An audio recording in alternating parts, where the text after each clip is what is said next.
നമ്മുടെ സമയത്തിന് വേണ്ടിയിട്ട് നിങ്ങൾ വേണം ഇതിൽ, അങ്ങനെയൊന്നുമില്ല. നിങ്ങൾക്ക് ഡേറ്റ് ഉണ്ടോ? ഓ ഇല്ലെങ്കിൽ വേണ്ട, വേറെ ആൾ. ഇപ്പോൾ ഒരു 15 years ആയി ഞാൻ ഈ യാത്ര. പക്ഷേ ഈ 15 yearsൽ ഒരു ഫുൾ സ്റ്റോപ്പായിട്ട് ഇങ്ങനെ സ്വാസിക എവിടെയില്ല, അങ്ങനെ ഇല്ല. അപ്പൊ അതാണ് എനിക്ക് ഭയങ്കര സക്സസ് ആയിട്ട് തോന്നുന്നത്. അങ്ങ് മുകളിൽ നിന്നുള്ള താഴെ ആൾക്കാരൊരു മാഡോ ഉങ്ക പടം നീங்க എന്നാ നടിപ്പ, അതൊരു ഭയങ്കര എക്സ്പീരിയൻസ്. അതെനിക്ക് എന്നെ തന്നെ ഞാൻ പ്രൗഡായിട്ട് കാണുന്ന സമയം എനിക്കത് എങ്ങനെ പറയണ്ടേന്ന് അറിയാൻ പറ്റില്ല. 1 മാസം ഓടിയാൽ മതി എന്ന് അത്രയും ഞാൻ ആഗ്രഹിക്കുന്നു. ഭയങ്കര ഹിറ്റാണെന്ന് ഞാൻ പറയുന്നില്ല. അമ്മ അങ്ങനെ പ്രാർത്ഥിച്ചു. കറക്റ്റ് 1 മാസം ആടി അത് ഓടിയുള്ളൂ. സത്യം. ഒരു ദിവസം വീട്ടിൽ വെറുതെ ഇരിക്കാൻ ഇഷ്ടമാണ്.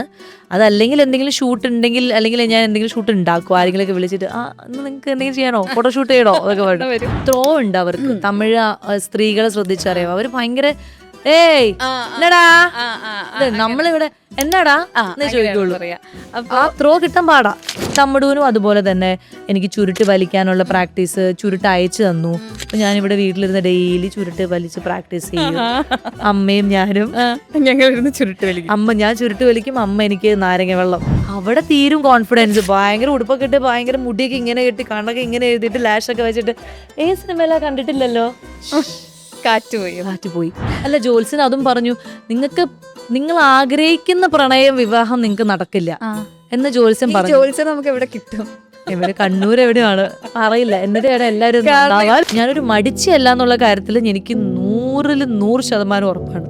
അത്രയ്ക്ക് ഞാൻ ഒരു കാര്യത്തിൽ എഫേർട്ട് ഇടും. അതിപ്പോൾ ചെറിയ കാര്യമാണെങ്കിലും ഒരു യൂട്യൂബ് ഇന്റർവ്യൂ ആണെങ്കിലും എന്താണെങ്കിലും എൻ്റെ 100% ഞാൻ എപ്പോഴും അവിടെ ഉണ്ടാവും. ഇന്ന് എൻ്റെ കൂടെയുള്ള ഗസ്റ്റ് എനിക്ക് വളരെ സ്പെഷ്യൽ ആയിട്ടുള്ള ഒരാളാണ്. അപ്പം നമ്മൾ സക്സസ്സിലേക്ക് എത്താൻ വേണ്ടിയിട്ട് ഹോൾഡ് ഓൺ ചെയ്യുക എന്ന് പറയുന്നത് ഭയങ്കര ഇമ്പോർട്ടൻ്റ് ആയിട്ടുള്ളൊരു കാര്യമാണ്. അപ്പം എനിക്ക് കരിയറിൻ്റെ തുടക്കകാലം തൊട്ട് ഈ ഒരാളെ അറിയാം. എത്ര ബ്യൂട്ടിഫുള്ളായിട്ട്, എത്ര ഗ്രേസ്ഫുള്ളായിട്ടാണ് ഹോൾഡ് ഓൺ ചെയ്യണതെന്ന് ഞാൻ എല്ലാ സമയത്തും ആലോചിച്ചിട്ടുണ്ട്. സ്നേഹത്തോടു കൂടി സ്വാഗതം ചെയ്യുന്നു സ്വാസിക. Thank you. അത് ഞാൻ വേറൊരു സംശയം ചോദിച്ചോട്ടെ. ഈ ഇന്റർവ്യൂവിൽ നമ്മൾ വർത്താനം പറയുമ്പോൾ ഇങ്ങനെ അങ്ങനെ പറയണോ? നീ ആയിട്ടിരിക്കുന്നു, ഞാനായിട്ടിരിക്കുന്നു, അത്ര. പക്ഷെ നീ അല്ലല്ലോ ഇപ്പൊ വർത്താനം പറഞ്ഞപ്പോ. ഞാൻ ഇൻട്രോ ഞാൻ വെച്ചിട്ട് ഇതിന്റെ ഒരു സൗണ്ട് ഇങ്ങനെ പറയണോ? അങ്ങനെയൊന്നുമില്ല. ഓക്കെ, അപ്പൊ താങ്ക് യു. അപ്പൊ എന്റെ ആദ്യത്തെ ചോദ്യം അതാണ്. അതായത് കുറെ യൂട്ടേൺസ് അല്ല, വേറെ വേറെ വഴി കൂടെ ഒക്കെ ഇൻഡസ്ട്രി തന്നെയുള്ള വേറെ വഴികളിൽ കൂടെ പെട്ടെന്ന് ആലോചിക്കുമ്പോൾ ആൾക്കാർ സ്റ്റീരിയോ ടൈപ്പ് ചെയ്യാവുന്ന, അതായത് സീരിയലിൽ പോയി, അല്ലെങ്കിൽ ആങ്കറിങ്, അല്ലെങ്കിൽ ഡാൻസ്, അങ്ങനെ കുറേ സാധനങ്ങൾ ആലോചിക്കുമ്പോൾ ആൾക്കാർ പോയി ഞാൻ ഈ ഡിസിഷൻ എടുക്കണോ ഒന്ന് ഡൗട്ട് തോന്നുന്ന പോലത്തെ കുറേ ഡിസിഷൻസ് എടുത്തിട്ട് എനിക്ക് തോന്നുന്നു ഇന്ന് വരെ ആരും മലയാള സിനിമയിൽ എനിക്ക് അറിയാവുന്ന ആൾക്കാർ ഇങ്ങനെ ഒരു സക്സസ്ഫുൾ പൊസിഷനിൽ എത്തിയിട്ടില്ല. ദാറ്റ് മീൻസ് കുറെ സ്റ്റീരിയോ ടൈപ്സ് ബ്രേക്ക് ചെയ്തു. അപ്പം എങ്ങനെയാ അത് ഹോൾഡ് ഓൺ ചെയ്തത്? എന്താ മോട്ടിവേറ്റ് ചെയ്തേ? ഇപ്പം നമ്മൾ കണ്ടുമുട്ടുമ്പോൾ ഞാൻ കണ്ടസ്റ്റൻ്റ് ആയിട്ട് ബിഗ് ബ്രേക്കിൽ വന്നു. അപ്പം അന്ന് മുതൽ എനിക്ക് ഉണ്ടായിരുന്ന ഒരു ആഗ്രഹം എന്തായിരുന്നു? സിനിമയിൽ അഭിനയിച്ച് നല്ലൊരു പേരെടുക്കണം എന്നുള്ളതായിരുന്നു. പക്ഷേ നായിക അല്ലെങ്കിൽ അങ്ങനെയൊന്നും ചിന്തിച്ചിട്ടുണ്ടായിരുന്നില്ല. കുറേ സിനിമകൾ ചെയ്യണം, സിനിമാ നടി അല്ലെങ്കിൽ സിനിമയിൽ അഭിനയിക്കണം, നല്ല പെർഫോമർ എന്നുള്ള പേര്, അതായിരുന്നല്ലോ ഒരു ആദ്യം മുതലുണ്ടായിരുന്ന ഒരു ആഗ്രഹം. പക്ഷേ എവിടേക്കോ നമുക്ക് അതിലേക്ക് എത്താൻ പറ്റാതെ വരുമ്പോൾ എന്നാൽ ശരി, ഇത് വേണ്ട, ഇത് നമുക്ക് പറ്റുന്നൊരു ജോലി അല്ല എന്ന് വിചാരിക്കാതെ കുറച്ച് ഓക്കെ നമ്മൾ ഇവിടെ തന്നെ നിൽക്കാം, പക്ഷെ വേറൊരു റൂട്ടിലൂടെ ഒന്ന് ട്രൈ ചെയ്യാം എന്ന് വിചാരിച്ചു. ഒരു സമയത്തും ഇനി ഇത് നടക്കില്ല അങ്ങനെ തോന്നി? അങ്ങനെയില്ല. ഒരു സമയത്തും ഇനി ഇത് എന്നെ കൊണ്ട് അങ്ങനത്തെ ഒരു രീതിയിൽ എനിക്ക് തോന്നിയിട്ടില്ല. അങ്ങനെ ഒരു ഡൗട്ട് അല്ലെങ്കിൽ ഇങ്ങനെ വന്നു പോവുമായിരിക്കും കേട്ടോ, ഡൗട്ട്സ് ഒക്കെ ഇങ്ങനെ വന്നു പോയെങ്കിൽ എനിക്കിത് പറ്റില്ല എന്നുള്ളൊരു ഇതിലേക്ക് ഞാൻ വന്നിട്ടില്ല. അപ്പം പക്ഷെ ഞാനിങ്ങനെ കാത്തിരിക്കാൻ, വെറുതെ ഇങ്ങനെ ഒന്നും ചെയ്യാണ്ട് കാത്തിരിക്കുന്നതിനേക്കാളും ബെറ്റർ അറ്റ്ലീസ്റ്റ് നമ്മൾ എന്തെങ്കിലും ഒന്ന് രീതിയിൽ നമ്മുടെ കഴിവിനെയോ അല്ലെങ്കിൽ നമ്മുടെ ഒരു പ്രസൻസ് ഒക്കെ ഇങ്ങനെ ഉണ്ടാവണം എന്ന് വിചാരിച്ചാണ് ഞാൻ സീരിയൽ ആദ്യം ബിഗ് ബ്രേക്ക് കഴിഞ്ഞിട്ട് സിനിമ ചെയ്തു. അയാളും ഞാനും തമ്മിലൊക്കെ ചെയ്തെങ്കിൽ പോലും അങ്ങനെ വലിയൊരു മാറ്റം വന്നില്ല. പക്ഷെ ഞാൻ മിണ്ടാതെ വെറുതെ ഇരിക്കണ്ട, സീരിയലും അവസരം വന്നപ്പോൾ സീരിയൽ ചെയ്യാം. പക്ഷെ ഈ പറഞ്ഞ പേടിയൊക്കെ നമുക്ക് ഉണ്ടാവുമായിരുന്നു. എന്തോ ഒരു പോയിന്റിൽ എനിക്ക് തോന്നി ഇല്ല കുഴപ്പമില്ല, എനിക്ക് കറക്റ്റ് ആയിട്ടുള്ള സാധനം വരുമ്പം എനിക്കത് വന്നിരിക്കും എന്നുള്ളൊരു തോന്നൽ, അത് ഇങ്ങനെ നമ്മുടെ മനസ്സിൽ തോന്നുന്ന പോലെ. അപ്പോൾ സീരിയൽ ചെയ്തു. സീരിയൽ ഇങ്ങനെ ചെയ്തുകൊണ്ടിരിക്കുന്ന സമയത്താണല്ലോ പെട്ടെന്ന് കുറേ നാളിനൊരു ബ്രേക്കിന് ശേഷമാണ് കട്ടപ്പന വന്നത്. അപ്പോൾ വീണ്ടും ഒരു സിനിമ അഭിനയിക്കാൻ ഒത്തിരി ഗ്യാപ്പിന് ശേഷം ഞാൻ കട്ടപ്പനയാണ് ചെയ്യുന്നത്. അവിടെയും ചെയ്തപ്പോൾ സീരിയൽ നിർത്താനും പറ്റില്ല. കാരണം നമുക്ക് അതോടൊരു കമ്മിറ്റ്മെന്റ് ആണ്. ഇത്രയോ വർഷം നമ്മൾ ചെയ്യേണ്ട ഒരു കാര്യമാണ്. അപ്പൊ പെട്ടെന്ന് എനിക്ക് സിനിമ കിട്ടിയെന്ന് പറഞ്ഞ സീരിയലിൽ നിന്ന് മാറാനും പറ്റില്ല. അപ്പൊ അതിങ്ങനെ കണ്ടിന്യൂ ആയിക്കൊണ്ടിരുന്നു. പക്ഷെ സിനിമയിലും ഇട്ടിമാണി ചെയ്തു, പൊറിഞ്ചു മറിയം, ഇതൊക്കെ ഈ സീത സീരിയൽ ചെയ്യുമ്പോഴാണ് അതെല്ലാം സംഭവിക്കുന്നത്. വാസന്തി, ചതുരം എല്ലാം സംഭവിക്കുന്നത് ഈ സീരിയൽ ചെയ്യുന്നത്. എനിക്ക് സീരിയലിൽ നിന്ന് പോരാനും പറ്റില്ല. പക്ഷെ എൻ്റെ ഉള്ളില് ഇല്ല കുഴപ്പമില്ല എന്നുള്ളൊരു തോന്നലുണ്ടായിരുന്നു. പിന്നെ ആങ്കറിങ് കോവിഡിന്റെ സമയത്താണ് ഒന്നും ചെയ്യാൻ നമ്മളെ ഷൂട്ടുകളൊക്കെ നിർത്തി വെച്ചപ്പോഴാണ് എനിക്കിങ്ങനെ എന്തെങ്കിലും ചെയ്യണോ എന്താ ചെയ്യാന്നൊക്കെ. ഇപ്പൊ പെട്ടെന്ന് ഇങ്ങനെ ആങ്കറിങ്ങിന് വിളിച്ചു. അപ്പൊ ഞാൻ ഓക്കെ ശരി ട്രൈ ചെയ്യാം എന്ന് വിചാരിച്ചു ആങ്കറിങ് ആയത്. അല്ലാണ്ട് ഞാനത് പ്ലാൻഡ് ഒന്നും ആയിരുന്നില്ല. പക്ഷെ അത് ചെയ്തപ്പോഴും നമുക്ക് എഗൈൻ ഒരു കമ്മിറ്റ്മെന്റ് വന്നു അവിടെ. ഈ ഒരു ഷോ ഇത്ര എപ്പിസോഡ് 200 എപ്പിസോഡ് അല്ലെങ്കിൽ 500 എപ്പിസോഡ് ചെയ്യണം. അപ്പൊ അതിന്റെ ഇടയിൽ വേറെ സിനിമകൾ വന്നു. അപ്പൊ ഇത് ഇട്ടിട്ട് പോകാനും പറ്റില്ല. അപ്പൊ ചില സമയത്ത് എനിക്ക് തോന്നി മേ ബി എൻ്റെ ഉള്ളിലുള്ള ഒരു നമ്മൾ പറയില്ല ഒരു എത്തിക്സ് എന്ന് പറയുന്നത് ചിലപ്പോൾ സ്ട്രോങ് ആയതുകൊണ്ടായിരിക്കാം ഞാൻ ഒരു സിനിമ കിട്ടി എന്ന് വിചാരിച്ചിട്ട് ഉടനെ സീരിയൽ വിട്ട് അല്ലെങ്കിൽ ആങ്കറിങ് വിട്ട് പോവാതെ എങ്ങനെയെങ്കിലുമൊക്കെ കഷ്ടപ്പെട്ട് ഞാൻ ഡേറ്റ് ഒക്കെ അഡ്ജസ്റ്റ് ചെയ്ത് ഓടി പഠിച്ച് അന്ന് എല്ലാം ആ പ്രസൻസ് അവിടെ ഉണ്ടാക്കും. ആ ഷോ എന്നാണോ തീരുന്നത് അന്ന് വിട്ടും പോയാൽ മതി എന്നുള്ള രീതിയിൽ. അങ്ങനെ ചിലപ്പോൾ നമ്മുടെ ഉള്ളിൽ ആ ഒരു വാല്യൂ ഉള്ളതുകൊണ്ടായിരിക്കാം ചിലപ്പോൾ ഒരു നല്ല റിസൾട്ട് കിട്ടിയത് എന്നൊക്കെ ഇങ്ങനെ തോന്നും. എന്താണ് റീസൺ എന്ന് ചോദിച്ചാൽ അറിയില്ല. പക്ഷെ ഇപ്പൊ ഷിബ്ല ചോദിച്ച പോലെ ഹോൾഡ് ചെയ്യാൻ നിർത്തിയത് എന്ന് പറഞ്ഞാൽ ഈ ആഗ്രഹം തന്നെയാണ്. 6ാം ക്ലാസ്സിൽ ഞാൻ കണ്ട ആ ഒരു സിനിമ നടിയായിട്ട് ഉള്ള ഒരു സ്വാസിക അല്ലെങ്കിൽ അന്ന് പൂജ അത് തന്നെയായിരുന്നു ആ ഹോൾഡ് ചെയ്ത് നിർത്തിയത്. അവിടെ വേറെ ഒന്നും ഇടയിൽ വന്നിട്ടില്ല. ഇപ്പം സക്സസ്ഫുൾ എന്ന് പറഞ്ഞാല് ഐ വുഡ് സേ ദാറ്റ് ഇപ്പോൾ ഒരു ലാസ്റ്റ് 2 ഇയേഴ്സിൽ ഒരു ഗ്രാഫ് നോക്കുകയാണെങ്കിൽ ഇറ്റ്സ് ലൈക്ക് ഇങ്ങനെ അങ്ങ് എലിവേറ്റഡ് ആയി. ഇപ്പം തമ്മുടു ആണെങ്കിലും ഇപ്പോൾ ചെയ്തുകൊണ്ടിരിക്കുന്ന കറുപ്പ് പോലെയുള്ള പ്രൊജക്ട്സ് ആണെങ്കിലും അല്ലെങ്കിൽ ഇപ്പം മാമനാണെങ്കിലും ലബർ പന്ത് ആണെങ്കിലും ഇങ്ങനെ അതായത് എനിക്കൊന്നും അറ്റ്ലീസ്റ്റ് സൗത്ത് ഇന്ത്യയിൽ ഭയങ്കര നോട്ടീസ് ചെയ്യപ്പെടുന്ന ക്യാരക്ടേഴ്സ്.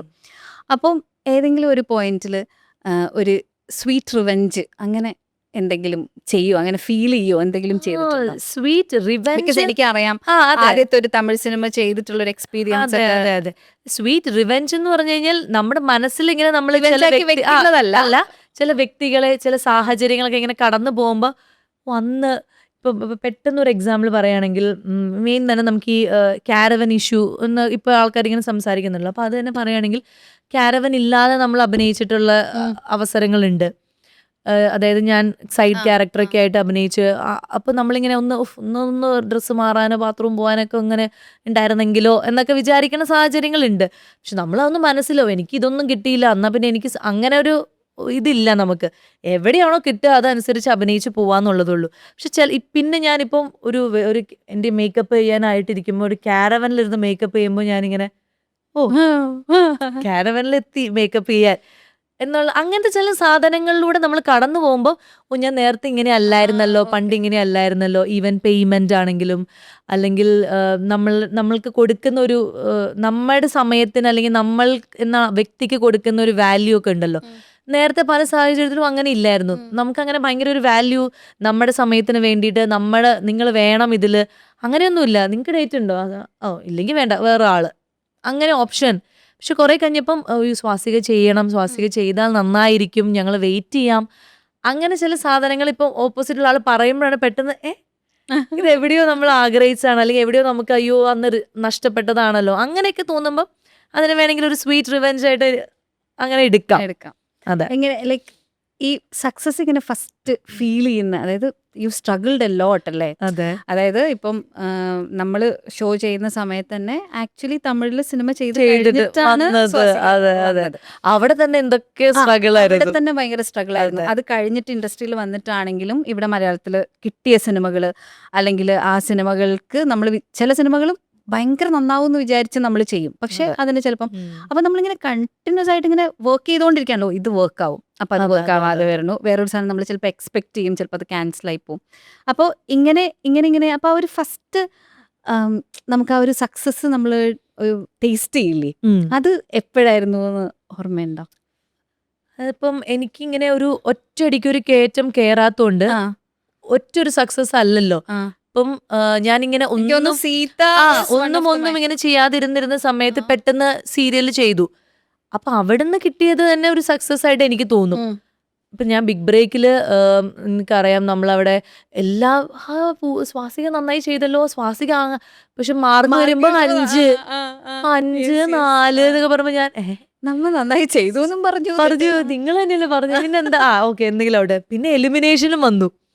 അപ്പൊ എനിക്ക് മനസ്സിലാവുന്നില്ല ഇത് എന്താണ് സംഭവം. ഞാൻ നന്നായി ചെയ്തു എന്ന് ഇവർ പറഞ്ഞു എന്നിട്ട് ഇവർ തന്നെ മാർക്ക് കുറച്ചു എലിമിനേഷനിൽ വന്നു. അപ്പൊ അതൊക്കെ നമ്മളെ ഭയങ്കരമായിട്ട് മെന്റലി അപ്സെറ്റ് ആക്കും. അല്ലെങ്കിൽ നമുക്ക് തന്നെ നമ്മൾ എന്താണ് ഏതാണ് ശരി ഒന്നും മനസ്സിലാവുന്നില്ല. എങ്ങനെയാണ് അഭിനയം എല്ലാം ഡൗട്ടായിരിക്കും. അപ്പൊ അങ്ങനെ ഇരിക്കുന്ന സമയത്ത് പെട്ടെന്ന് ഒരു സീരിയലിൽ നിന്ന് എനിക്ക് കിട്ടുന്ന അംഗീകാരം ഒരു സക്സസ് ടേസ്റ്റ് ചെയ്യുന്ന പോലെയായിരുന്നു. ദത്തുപുത്രി എന്ന് പറഞ്ഞ ആദ്യത്തെ സീരിയൽ വരുമ്പോൾ എൻ്റെ വലിയ ഹോർഡിങ്സ് ഇങ്ങനെ മനോരമ പാലം കയറി ഞാൻ പോകുമ്പോൾ പട്ടുപാവാടയിട്ട് ഞാനിങ്ങനെ ഇങ്ങനെ നിറഞ്ഞു നിൽക്കുന്നു. അതായത് ഭയങ്കര വലിയ ഹോർഡിങ് മനോരമയുടെ. അപ്പൊ അത് ശരിക്കും ഒരു സക്സസ് ടേസ്റ്റ് ചെയ്യുന്ന പോലെയായിരുന്നു എനിക്ക്. അത് കഴിഞ്ഞ് ആ സീരിയൽ കഴിഞ്ഞു. പിന്നെ അടുത്തൊരു സീത എന്ന് പറഞ്ഞൊരു സീരിയൽ വന്നു. അതും അതുപോലെ തന്നെ ഒരുപാട് ആളുകൾ അറിയുന്നു. അതെ, നമ്മൾ വിചാരിക്കാത്ത രീതിയിൽ അത് നന്നായിട്ട് ആൾക്കാരിലേക്ക് റീച്ച് ആവുന്നു. നമ്മളോടുള്ള സ്നേഹം എല്ലാം എല്ലാ സാധനങ്ങളും മാറി. അപ്പൊ അതും നമുക്ക് വേറൊരു ഫീലായിരുന്നു അത്. അത് കഴിഞ്ഞിട്ട് ഈ സീരിയലേ ജീവിതം എന്ന് പറഞ്ഞ് ഇങ്ങനെ പോകുന്ന സമയത്ത് പെട്ടെന്നൊരു സ്റ്റേറ്റ് അവാർഡ് വരുന്നു. അപ്പൊ അതും ഒരു സക്സസ്. അത് നമ്മൾ സ്വപ്നം കണ്ട സാധനമാണെങ്കിലും പ്രതീക്ഷിച്ചില്ല അത് ആ വർഷം ഈ സിനിമയ്ക്ക് വിട്ടും. കാരണം ആ സിനിമയ്ക്ക് ചെയ്ത് ഞാൻ മറന്നേ പോയി. അതങ്ങനെ വരും എന്നൊന്നും വിചാരിക്കാത്ത സമയത്ത് കോവിഡും വന്നു എല്ലാം വരുമ്പോൾ ഇങ്ങനെ.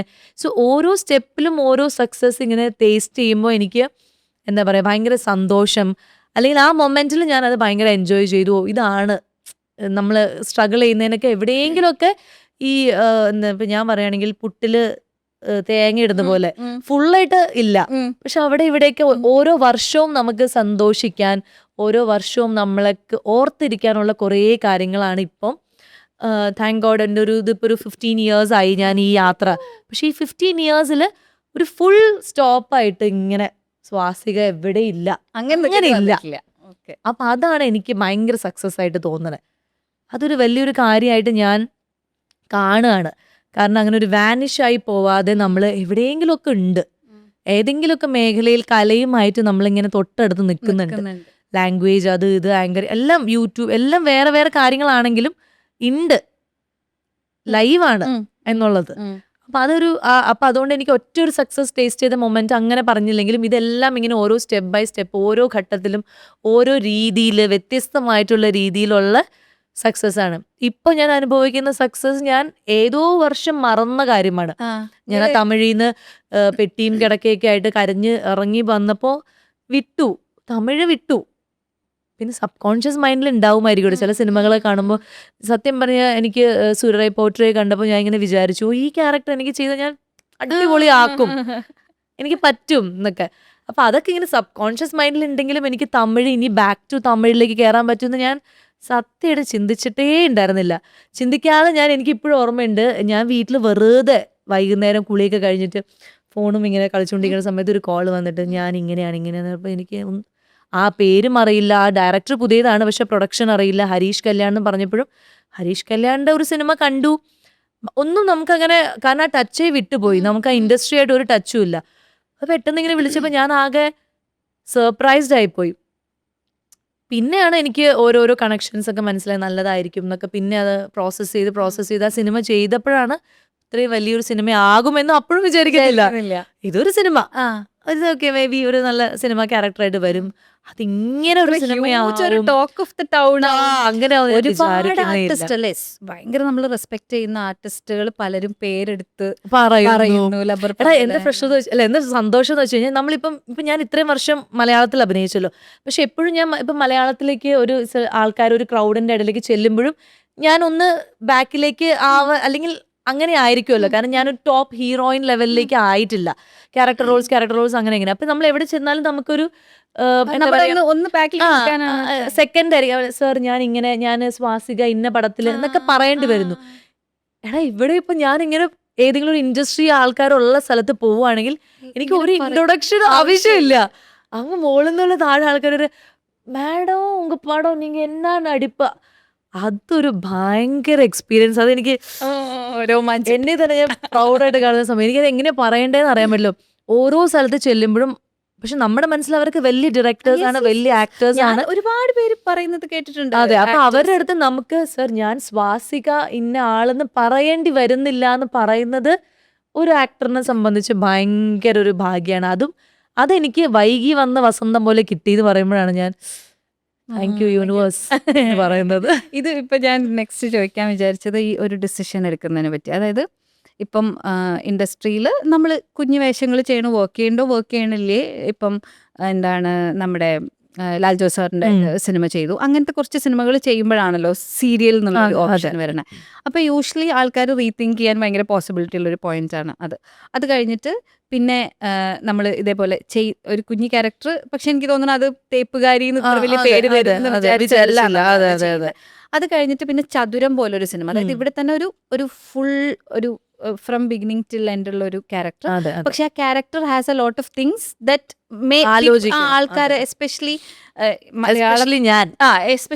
എസ്പെഷ്യലി മലയാളി ആൾക്കാരാവുമ്പോ ഞാൻ ഇത്രയും കാലം വെയിറ്റ് ചെയ്തിട്ട് ഞാൻ ഇങ്ങനെ ഒരു ക്യാരക്ടർ ചെയ്താൽ ഞാൻ ടൈപ്പ് കാസ്റ്റഡ് ആയി പോകും ചിന്തിക്കാം ഞാൻ പറയുന്നത്.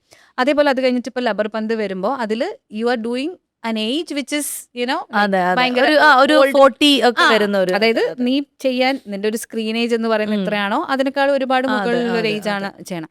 അപ്പൊ ഇതെല്ലാം ഈ പറഞ്ഞ പോലെ നിനക്കൊരു അവസരം കൊണ്ടു തരുമ്പോ അതിലൊരു പണി ഉണ്ടാവും അല്ലേ? അപ്പൊ ആ സമയത്ത് ഡിസിഷൻ എടുക്കുന്നത് എങ്ങനെയാണ്? എങ്ങനെയാണെന്ന് ചോദിച്ചു കഴിഞ്ഞാൽ അത് എനിക്ക് അങ്ങനെ വ്യക്തമായിട്ട് ഇൻറ്റ്യൂഷൻസ് ആണോ? ഇൻറ്റ്യൂഷൻസ് ആണ് മെയിൻലി, അതാണ് മെയിൻ ഒരു സംഭവം. അതായത് എനിക്ക് അഭിനയിക്കാനുള്ളൊരു ആഗ്രഹമുണ്ട്. പക്ഷെ എനിക്ക് വരുന്ന സാധനങ്ങളൊക്കെ നല്ല ക്യാരക്ടേഴ്സ് ആണ്, പെർഫോമൻസിന്റെ ഒരു സ്പേസ് ഉള്ള ക്യാരക്ടേഴ്സ് വരും. പക്ഷെ അതിൽ ഇങ്ങനെ എന്തെങ്കിലും പണിയുണ്ട് എന്ന് മാത്രമേ ഉള്ളൂ. റിസ്ക്. പക്ഷെ സാധനം നല്ലതാണ്. ഇപ്പൊ ലബർ ബന്ദ് എനിക്ക് ആള് നറേറ്റ് ചെയ്തപ്പോ തന്നെ എനിക്ക് ട്രാക്ടറിൽ വരുന്ന എന്റെ ഇൻട്രോ പറഞ്ഞപ്പോ തന്നെ ഞാൻ വന്നു. പിന്നെ അതിന്റെ പല സീൻസും പറഞ്ഞു, ഡയലോഗ്സ് ഒക്കെ പറഞ്ഞപ്പോൾ എനിക്ക് അയ്യോ നല്ല സാധനമാണല്ലോ ഹരീഷ് കല്യാണിന്റെ അമ്മ എന്നുള്ള സാധനത്തിൽ നമ്മളിങ്ങനെ ഇതാവും, അമ്മയല്ല അമ്മായിയമ്മ എന്ന് പറയുമ്പോൾ ഇതാവും. പക്ഷേ അപ്പോഴാണ് ഞാൻ ഇങ്ങനെ നമ്മളിങ്ങനെ നമ്മൾ പറയുമല്ലോ, നമ്മളോട് തന്നെ സംസാരിക്കുക. ഒരു ആക്ടർ അങ്ങനെ വേണം എന്ന് ഞാൻ പല പ്രാവശ്യമായിട്ട് മനസ്സിലാക്കിയ കാര്യമാണ്. നമ്മളോട് തന്നെ സംസാരിക്കുക. നമ്മളുടെ ഉള്ളിലുള്ളൊരു വോയിസ് ഒരു കാര്യം പറയുന്നത് ചിലപ്പോൾ ഒന്ന് ശ്രദ്ധിച്ച് കേട്ടാൽ അതിലൊരു ആൻസർ കിട്ടും. ഇനി അത് നമ്മൾ ആൻസർ കേട്ടിട്ട് നമ്മൾ ചെയ്തിട്ട് തെറ്റിയെങ്കിൽ ഓക്കെ, അത് നമ്മൾ ഇതാക്കാം.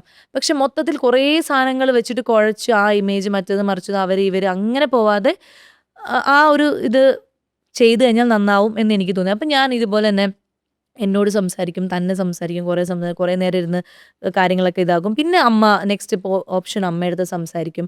അങ്ങനെയൊക്കെ വന്നാണ് ഫൈനലി നമ്മൾ ഈ അഭിനയ സാധ്യത ഉള്ള ഒരു ക്യാരക്ടർ ബാക്കിയുള്ള സെക്കൻഡറി കാര്യങ്ങൾ വെച്ചിട്ട് കളയണ്ട എന്നുള്ളൊരു പോയിന്റിലേക്കാണ് ഞാൻ ലാസ്റ്റ് എത്തുക. ഇപ്പൊ ചതുരത്തില് എനിക്ക് കഥ കേട്ടപ്പോഴുമൊക്കെ എനിക്ക് മനസ്സിലായി അതിൽ ആ സീൻസ് ഇന്റിമസി അല്ലെങ്കിൽ ആ സ്മൂച്ച് അങ്ങനത്തെ കാര്യങ്ങളൊക്കെ മാറ്റി നിർത്തി കഴിഞ്ഞാൽ ആ ക്യാരക്ടറിന് ഒരു ഗ്രാഫ് ഒരു കഥാപാത്രമാണ്, ഒരു ഗ്രാഫും ഉണ്ട്. ഒരു ഇമോഷൻ മാത്രമല്ല. നമ്മളിപ്പോ പല സിനിമയിലും നായികമാർക്ക് ഒരു ഇമോഷനേ ഉള്ളൂ. അവർക്ക് ഒന്നില്ലെങ്കിൽ ഭയങ്കര ബബിളി ആയിരിക്കും, ഭയങ്കര അല്ലെങ്കിൽ ഒരു സാക്രിഫൈസ് അങ്ങനെയായിരിക്കും. പക്ഷെ ഈ ചതുരത്തിലെ ക്യാരക്ടർ ആണെങ്കിലും കുറെ ഷെയ്ഡ്സ് ഉണ്ട്, നെഗറ്റീവ്, പോസിറ്റീവ്, നിസ്സഹായത, പ്രണയം, എല്ലാം ഉണ്ട്. അപ്പം അങ്ങനത്തെ ഒരു സാധനം ഈ ഒരു ഒറ്റ കാരണത്തിന്റെ പേരിൽ ഞാൻ മാറ്റി വെച്ചു കഴിഞ്ഞാൽ മേ ബി എന്നിലുള്ള ഒരു ആർട്ടിസ്റ്റിനെ സാറ്റിസ്ഫൈ ചെയ്യാനുള്ള വേറൊരു അവസരം തേടി ഞാൻ പിന്നെയും നടക്കേണ്ടി വരും. അപ്പൊ അങ്ങനെ ചില കാര്യങ്ങൾ ഫൈനലി ഞാൻ ലോക്ക് ചെയ്യുന്നത് അഭിനയിക്കാനുള്ള സ്പേസ് ഉണ്ടോ എന്ന് നോക്കിയിട്ടാണ്. അപ്പം പിന്നെ ഡയറക്ടർ ഒബ്വിയസ്ലി നമ്മൾ നോക്കുമ്പോൾ നല്ലൊരു ഡയറക്ടർ, ഇപ്പൊ സിദ്ധുവേട്ടൻ എനിക്ക് ഒരു വിശ്വാസമുള്ള ഒരു ഡയറക്ടർ ആയിരുന്നു. കംഫർട്ടബിൾ ആവും, നമുക്ക് മുമ്പ് വർക്ക് ചെയ്തിട്ടില്ല അതുകൊണ്ട് അറിയില്ല. പക്ഷെ ആളുടെ ചന്ദ്രേട്ടനെ ആശങ്കയും നിദ്ര, അപ്പൊ നമുക്ക് ഓക്കെ ഈ ആളുടെ കയ്യിൽ വന്നു കഴിഞ്ഞാൽ ചിലപ്പോൾ മോശമാവില്ല, അങ്ങനെ ഒരു തോന്നൽ. ഇപ്പൊ ലബർ ബന്ദിലാണെങ്കിൽ ആ ഡയറക്ടർ പുതിയതാണ്, എനിക്ക് ആളെ കുറിച്ച് ഒന്നും അറിയില്ല. പക്ഷെ എനിക്ക് ഈ ക്യാരക്ടർ എഴുതിയിരിക്കുന്നത് ആള് വളരെ പോസിറ്റീവായിട്ട് അതിനെക്കുറിച്ച് സംസാരിച്ചു, നമുക്ക് തംഗ്ലീഷിൽ സ്ക്രിപ്റ്റ് തന്നപ്പോൾ അത് വായിക്കുമ്പോൾ നമുക്ക് കിട്ടുന്ന ഒരു സാധനം ഉണ്ടല്ലോ, അതിലൊക്കെ എനിക്കൊരു വിശ്വാസം ഉണ്ടായിരുന്നു. അപ്പൊ എനിക്ക് മനസ്സിൽ ഈ ക്യാരക്ടർ ഞാൻ ചെയ്ത ഇത് നിൽക്കും. കാരണം ഹീറോസ് ഉണ്ടെങ്കിലും അവിടെ സ്കോർ ചെയ്യുന്ന ക്യാരക്ടർ ഈ യശോദയുടെ ആണ് എന്ന് പല സമയത്ത് നമുക്ക് വായിക്കുമ്പോൾ കിട്ടുന്നുണ്ട്. അപ്പൊ അങ്ങനെ കാര്യങ്ങൾ നോക്കുമ്പോഴാണ് ബാക്കിയുള്ള കാര്യങ്ങൾ സെക്കൻഡറി ആയിട്ട് വെച്ചിട്ട് ഇതുമായിട്ട് മുന്നോട്ട് പോവാം എന്നൊരു ഡിസിഷനിലേക്ക് എത്തുന്നത്. പിന്നെ റിസ്ക് ഉണ്ടാവും. ഇപ്പോഴും എനിക്ക് ഒരുപാട് അമ്മ റോൾസ് വരുന്നുണ്ട്. ഈ അടുത്തിടെയും കൂടി വന്നു ഒരു വലിയ ഹീറോന്റെ അമ്മയായിട്ട്. ഞാൻ പറഞ്ഞു ഇല്ല, അങ്ങനെ എപ്പോഴും അമ്മയാവാൻ എനിക്ക് പറ്റില്ല അതൊക്കെ പറയും. പക്ഷെ ചില സമയത്ത് മേ ബി ആ അമ്മയ്ക്ക് ഭയങ്കര ഒരു വാല്യൂ ഉള്ള ഒരു കഥാപാത്രമാണ് ഞാൻ, ആ ഹീറോയുടെ അമ്മയാവും. അപ്പൊ എനിക്ക് എപ്പോഴും എന്താ, എനിക്ക് അഭിനയിക്കാനുള്ളൊരു സാധനം ഇങ്ങനെ കിട്ടിയാൽ ബാക്കിയുള്ള ഇമേജ്, ലുക്ക്, അല്ലെങ്കിൽ നമുക്ക് എന്താണോ പൈസയൊന്നും ഞാൻ ഒരിക്കലും നല്ലൊരു കഥാപാത്രത്തിന് വേണ്ടി ഞാൻ ഒരിക്കലും വാശി പിടിക്കില്ല. അത് ഇനിയാണെങ്കിലും നേരത്തെ ആണെങ്കിലും ഒന്നും.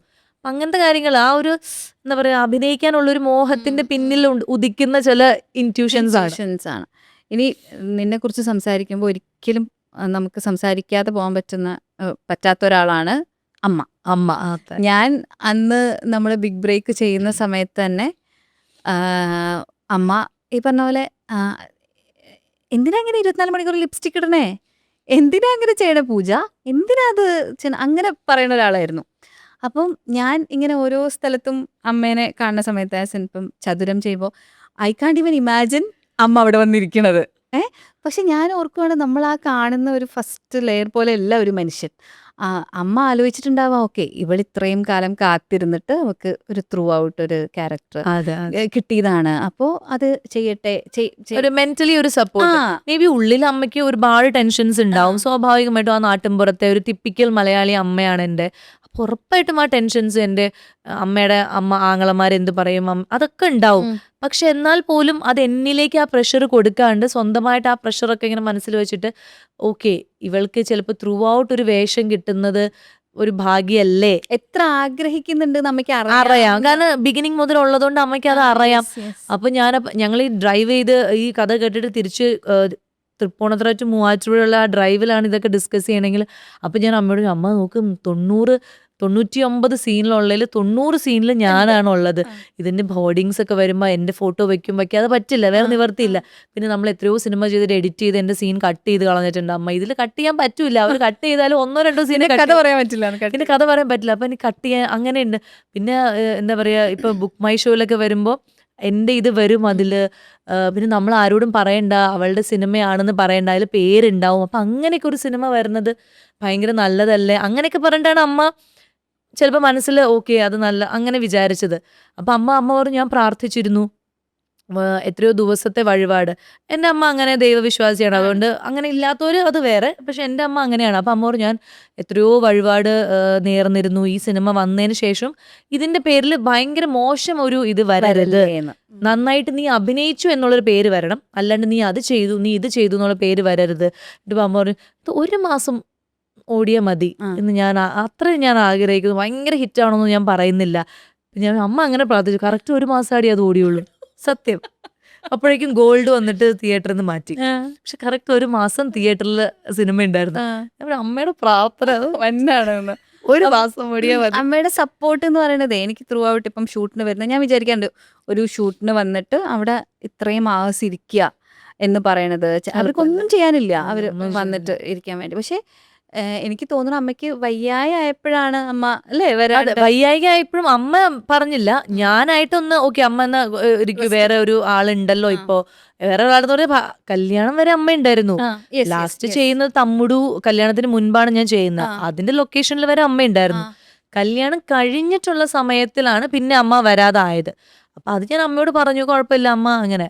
പക്ഷെ അതല്ലാതെ അമ്മ ഒരിക്കലും അങ്ങനെ ഞാൻ വരുന്നില്ല, എനിക്ക് വയ്യ അങ്ങനെ, അല്ലെങ്കിൽ എനിക്ക് ബോറടിക്കുന്നു, ഞാൻ വന്ന എന്ത് ചെയ്യും, അങ്ങനെ ഒരു ചോദ്യമേ ഇല്ല. അപ്പൊ ഞാൻ അമ്മയോട് ചോദിക്കാം, അമ്മയ്ക്ക് ബോറടിക്കണ്ടോ എന്ന് ചോദിച്ചപ്പോൾ ബോറടിക്കുന്നില്ല, വായിക്കും, അമ്മ നന്നായി വായിക്കും, ഞാൻ വായിക്കില്ല, അമ്മ നന്നായി വായിക്കും. അപ്പൊ അമ്മ ഇങ്ങനെ കുറേ ബുക്സ് കൊണ്ട് അത് വായിക്കും. പിന്നെ യൂട്യൂബ് നോക്കും, പിന്നെ ജ്യോതിഷം നോക്കും. പിന്നെ അമ്മയുടെ ആൾക്കാർ അവരോട് മണിക്കൂറോളം സംസാരിക്കും. അപ്പൊ അമ്മയോട് ബോറടിക്കില്ല, കുറെ നേരം ഇരിക്കുമ്പോൾ നടുവേദന എടുക്കും, പക്ഷെ വേറെ ബോറടി ഇല്ല എന്ന് പറയും. പക്ഷെ ഇതൊന്നും അമ്മേനെ ഞാൻ നിർബന്ധിച്ചിട്ടല്ല, അത് അമ്മക്ക് അമ്മ അങ്ങനെ വേണം എന്നുള്ളത് അമ്മയുടെ ഒരു ആഗ്രഹമാണ്. വരാതെ ആയപ്പോ ഒരു വ്യത്യാസം ഫീൽ ചെയ്തോ? ഉണ്ട്, അതുണ്ട്, ഭയങ്കര ഒരു വ്യത്യാസം ഉണ്ട്. അതായത് നമ്മൾ പെട്ടെന്ന് ഒന്ന് ഒറ്റയ്ക്കായ പോലെ. ഇനിയിപ്പോ എന്താ പറയുന്നത്, യാത്ര ചെയ്യുമ്പോഴാണെങ്കിലും ഒക്കെ ഫ്ലൈറ്റിൽ അല്ലെങ്കിൽ കാറിലൊക്കെ ഒരു വർത്തമാനം പറയാൻ അമ്മയില്ല, അല്ലെങ്കിൽ എന്തെങ്കിലും ഒരു സാധനം ഇല്ല. ഷൂട്ട് കഴിഞ്ഞിട്ട് വരുമ്പം അമ്മ ഉണ്ടെങ്കിൽ അമ്മ എന്തെങ്കിലുമൊക്കെ വർത്തമാനം പറയും. എണ്ണയിട്ട് തരും. പിന്നെ നമ്മൾ ഒരുമിച്ച് രാത്രി കെട്ടിപ്പിടിച്ച് കിടന്നുറങ്ങും. പിന്നെ വഴക്കുണ്ടാക്കും. ഇതിപ്പം ഒന്നിനും ഒരു സ്പേസ്, ആ ഒരു ഷൂട്ട് കഴിഞ്ഞ് ഞാൻ വരുന്നു, ഫോണ് കുത്തുന്നു, ഉറങ്ങുന്നു എന്നല്ലാതെ ഭയങ്കരമായിട്ട് ഒരു ലോൺലിനെസ് ഫീൽ ചെയ്തു. അത് യാത്ര ചെയ്യുമ്പോൾ റൂമിലിരിക്കുമ്പോഴൊക്കെ. അപ്പോഴാണ് പിന്നെ മെയിനായിട്ട് ചില കാര്യങ്ങൾ ഞാനിങ്ങനെ സ്വയമായിട്ട് ഞാൻ തപ്പിക്കൊണ്ടിരിക്കും. ഇത് എവിടെയാ വെച്ച അമ്മ എന്ന് ഇത് ചോദിക്കുമ്പോൾ അമ്മയില്ല അവിടെ. എനിക്ക് കാരണം ഞാനെന്ന് പറഞ്ഞാൽ ഭയങ്കര പാമ്പർ ചെയ്താണ് അമ്മ കൊണ്ടു നടന്നത്. എല്ലാ കാര്യങ്ങളും അമ്മ തന്നെ പാക്ക് ചെയ്യുന്നു, അമ്മ തന്നെ എല്ലാം ചെയ്യുന്നു, അമ്മ എല്ലാം ചെയ്യുന്നു. ഏത് ഡ്രസ്സ്, ഈ പരിപാടിക്ക് പോകുമ്പോൾ ഇന്ന ഡ്രസ്സ്, സാരി തേച്ച് വെക്കുന്നു, എല്ലാം അങ്ങനെ ആയതുകൊണ്ട് ഇതിപ്പോൾ ഞാനൊരു സ്ഥലത്തേക്ക് പോകണമെങ്കിൽ ഞാൻ തന്നെ തേക്കണം, ഞാൻ തന്നെ പാക്ക് ചെയ്യണം ഇതൊക്കെ. അപ്പം അങ്ങനെയൊക്കെ നോക്കുമ്പോൾ അപ്പോഴാണ് എനിക്ക് മനസ്സിലാവും ഞാനിപ്പോൾ ഒരു ഇൻഡിപെൻഡൻ്റ് ആയോ, അല്ലെങ്കിൽ ഞാൻ വേറൊരു ഇൻഡിവിജ്വൽ ആയി. ഇത്രയും നാളും അമ്മയുടെ ഒരു മോള് തന്നെയായിരുന്നു. അപ്പം എനിക്കങ്ങനെ പ്രത്യേകിച്ച് വേറെ കുറേ കാര്യങ്ങൾ ചിന്തിക്കേണ്ടി വന്നില്ല. ഇപ്പം പക്ഷെ കുറേ കാര്യങ്ങൾ ചിന്തിക്കേണ്ടി വരുന്നു. നമ്മൾ പെട്ടെന്ന് ഇങ്ങനെ അമ്മേനെ മിസ് ചെയ്യുന്നു. അതൊക്കെ ഭയങ്കര കാരണം നമ്മളെ ഇത്രയും വയസ്സ് വരെ, ഒരു 30 വയസ്സ് വരെ കൂടെ ഉണ്ടായിരുന്ന ഒരാൾ എന്താ പറയുക, നമ്മുടെ കൂടെ ഷൂട്ടിംഗ് സ്ഥലത്ത് ഇല്ലാത്തപ്പോൾ, ഞാനാണെങ്കിൽ വീട് ഷൂട്ടിംഗ് എന്നല്ലാതെ വേറെ അങ്ങനെ ഹോസ്റ്റൽ ലൈഫ് ഇല്ല, എനിക്ക് ഉണ്ടായിട്ടില്ല. ഞാൻ വേറെ സ്ഥലത്ത് പോയി വർക്ക് ചെയ്തിട്ടില്ല. അപ്പം അമ്മേനെ മാറി നിന്നിട്ടില്ല. 9ാം ക്ലാസ് മുതൽ ഞാൻ മോഡലിംഗ് ചെയ്യുന്നു, അഭിനയിക്കുന്നു. അന്ന് മുതൽ അമ്മയുണ്ട്. എന്താ പറയുക, നമ്മുടെ ലൊക്കേഷനിലൊക്കെ എല്ലാവരും BSNL ടവർ, എവിടെ പോയാലും ടവർ കിട്ടും എന്നുള്ള രീതിയിൽ BSNL ടവർ എന്നാണ് അമ്മേനെ വിളിക്കണത്. അപ്പം അതാണ്. അപ്പം ഈ 30 വയസ്സിന് ശേഷമാണ് അയ്യോ ഞാൻ എല്ലാം ഒറ്റയ്ക്ക് ചെയ്യണമല്ലോ എന്നൊക്കെ ഉള്ള രീതി. അപ്പം അത് വലിയൊരു മിസ്സിങ് ആണ്. അപ്പം അമ്മ ഇങ്ങനെ, പക്ഷെ അമ്മ പറയും എന്ത് ഇതുണ്ടെങ്കിലും വിളിച്ചാൽ മതി, ഞാൻ വരും. നമ്മളിപ്പം ഓക്കെ ശരി അമ്മ. എനിക്ക് തോന്നുന്നു കല്യാണത്തിനാണ് ലാസ്റ്റ് കണ്ടത്, എന്റെ കല്യാണത്തിനാണ് കണ്ടത്. പക്ഷെ അതിന്റെ മുന്നേ കണ്ടപ്പോ എന്റെ അടുത്ത് പറഞ്ഞൊരു കാര്യം എന്ന് വെച്ചാൽ കല്യാണം കഴിക്കാൻ പറയൂ സ്വാസികയുടെ അടുത്ത് എന്നുള്ളതായിരുന്നു. അപ്പോൾ ഇത് കഴിഞ്ഞിട്ട് പിന്നെ ഞാൻ കാണുന്നത് ഭയങ്കര സന്തോഷമായിട്ട് കല്യാണത്തിന് നിൽക്കുന്ന. അപ്പൊ നമ്മളിങ്ങനെ മുന്നേ കാര്യങ്ങളൊക്കെ ഡിസ്കസ് ചെയ്യുമ്പോഴും ഈവൻ പ്രേമായിട്ട് റിലേഷൻഷിപ്പ് സ്റ്റാർട്ട് ചെയ്യുന്ന സമയത്തൊക്കെ എനിക്ക് ഭയങ്കര ക്യൂരിയോസിറ്റി ആയിരുന്നു, എങ്ങനെയായിരിക്കും, എന്തായിരിക്കും. അപ്പൊ ഇപ്പൊ ഞാൻ നേരിട്ട് ഇതുവരെ കല്യാണത്തിന് ഒന്ന് കണ്ടു. പക്ഷെ അതൊരു ഫംഗ്ഷന്റെ സമയത്താണല്ലോ.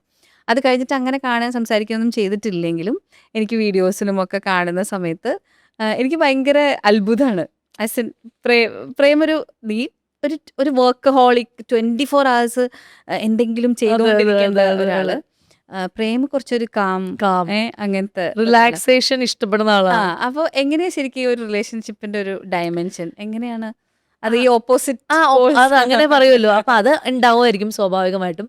അതല്ലാതെ ഞങ്ങളുടെ ഈ സ്വഭാവത്തിന് ഇപ്പോഴും അങ്ങനെ തന്നെയാണ്. എനിക്ക് ഒരു ദിവസം വീട്ടിൽ വെറുതെ ഇരിക്കാൻ ഇഷ്ടമാണ്.